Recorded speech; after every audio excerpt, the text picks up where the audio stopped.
Hello everyone, তোমাদের সামনে একটা খুব ইজি প্রসেসে একটা হেয়ার টিউটোরিয়াল নিয়ে চলে এসেছি।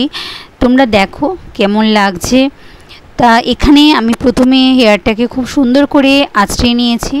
তারপরে দেখতে পাচ্ছ এই ফ্রিজি হেয়ারগুলো যেগুলো উঠে উঠে আছে, সেই হেয়ারগুলোকে কিভাবে কন্ট্রোল করবে হচ্ছে প্রথমে অসিসের যে হেয়ার সাইন স্প্রেটা আছে, প্রথমে সেটা দেবে।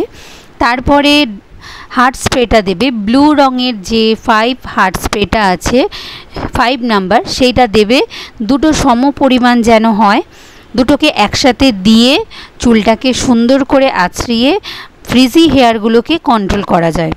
ঠিক আছে, এবারে ভালো করে চুলটাকে আঁচড়িয়ে নেবে।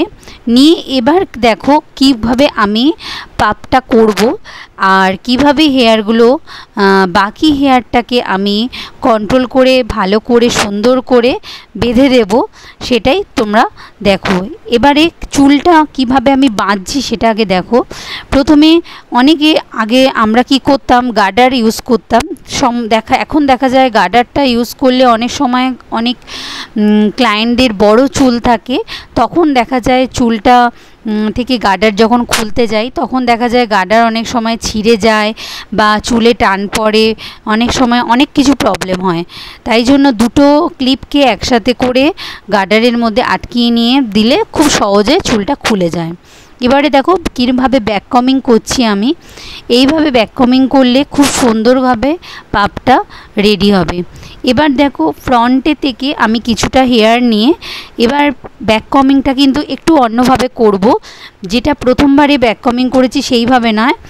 এখন ব্যাক কমিংটা ঠিক একটু অন্যভাবে করব, যাতে চিরুনিটা সামনের দিকে বেরিয়ে না যায়, পেছন দিক থেকেই হালকা করে ব্যাক কমিংটা একটু করে নেব, যাতে সামনের পোর্শনটা একদম নিট অ্যান্ড ক্লিন থাকে।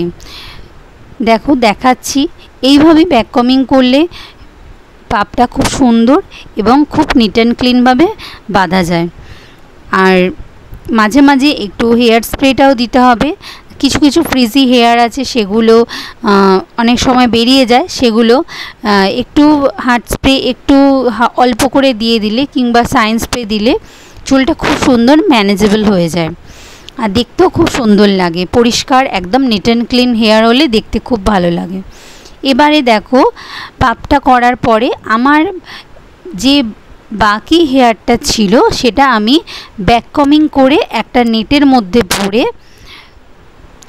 একটা বান তৈরি করে ফেললাম। এবার কাঁটা ক্লিপের সাহায্যে সুন্দর করে টাইট করে বানটাকে আটকিয়ে দিলাম। এবার ওপরে যে পাপটা করেছিলাম সেই পাপের যে এক্সেস হেয়ারটা আছে সেই হেয়ারটা দিয়ে আমি বানটাকে পুরো সুন্দর করে ঢেকে দিলাম। কিভাবে ঢাকলাম তোমরা দেখতে পেলে। এরপরে ফ্রন্টে হেয়ারটা কিভাবে করছি দেখো। এইভাবে হেয়ারটা করলে খুব ইজি প্রসেসে খুব তাড়াতাড়ি হয়ে যায়, খুব দেখতেও খুব ভালো লাগে। তাহলে তোমাদের যদি এরকম নিত্য নতুন হেয়ার স্টাইল খুব ইজি প্রসেসে দেখতে হয় তাহলে আমাকে অবশ্যই কমেন্টস করে জানিও তোমাদের কীরকম লাগলো।